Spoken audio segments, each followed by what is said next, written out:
So, shall we start off with how is cheese actually made? Yeah. So, cheese... Spread the info, bro. Alright, so cheese is typically made by the fermentation of milk. So, in milk, it's made up of three main components. So we have the protein, so milk proteins are casein and whey. And then we have the fats, and then we have sugars. So the main sugar in milk is lactose. The lactose is like metabolized by the lactic acid bacteria.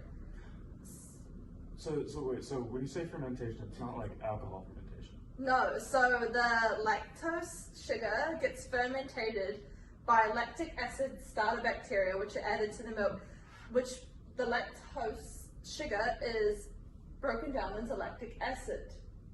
So this also rennet is added, and so during this process, the milk proteins are separating into their two components, casein and whey. So basically, once the milk has separated into its two components, we want to keep the curds, which is the casein, and we use those and we drain them and squeeze out so all the whey which is the liquid component, is separated out. So basically, after we have the solid curds, we want to add salt, and we can add other microbes to give different flavors, and then basically it's pressed into a shape and left to dry and age and yada yada. Then you've got your cheese. Okay, so you were talking about cheese making. You were talking about, I want to focus in on what's called coagulation, which is the process of separating milk into the curds and whey. And that basically happens because one of the main proteins in milk, casein. And whey? No, and casein eventually turns into the curds. Yeah. But that, as it is in milk, casein's sort of just floating around.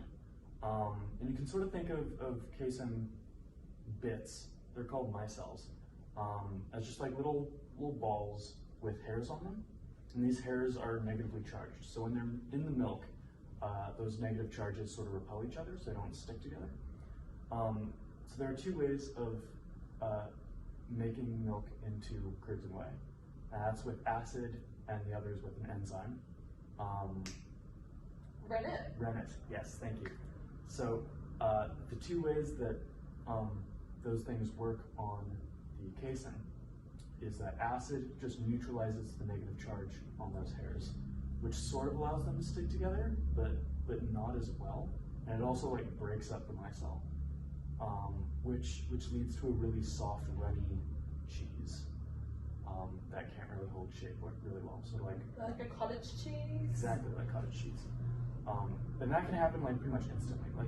Yeah. Has anyone ever put vinegar or lemon? Yeah, I have. It's very much separates it just the milk. Instantly curdles. Yeah. Whereas the other way that the industry makes cheese is using rennet, and that has an enzyme that attacks just the hairs on the micelle, not the rest of it, and it just cuts those off.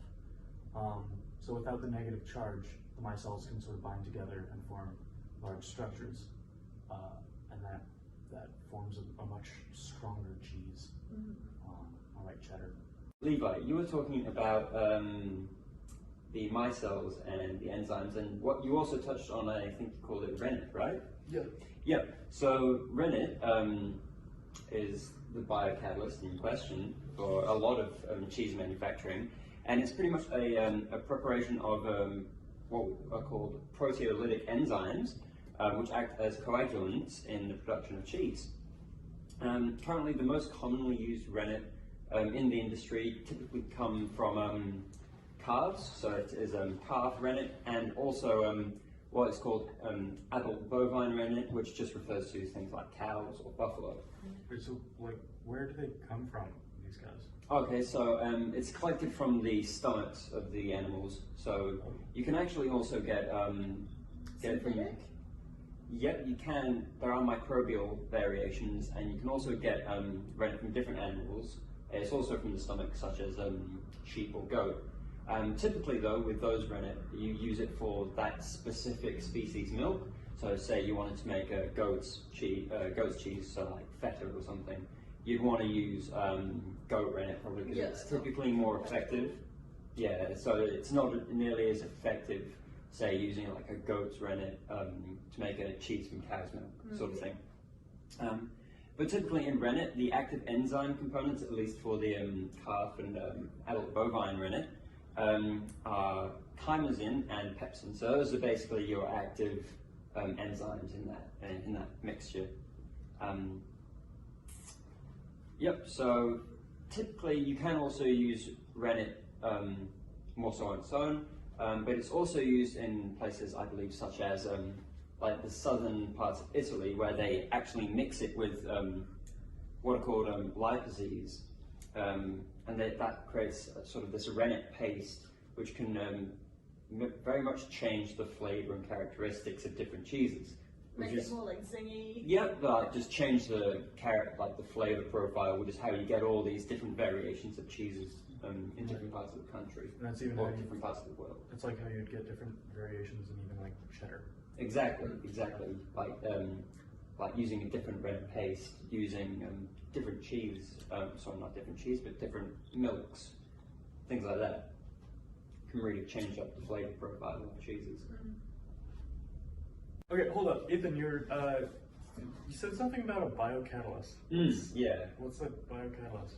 So biocatalyst is it's a natural catalyst. In this case, the use of enzymes.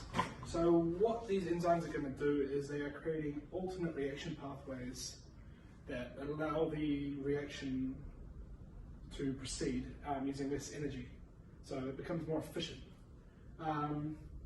So biocatalysts and enzymes are often used in food industries because they don't produce such a toxic byproduct. That's important. Really important, because the last thing you want is a toxic byproduct. Trying to extract that from a food. Yeah. It's really difficult, becomes quite expensive, and it's just not efficient anymore.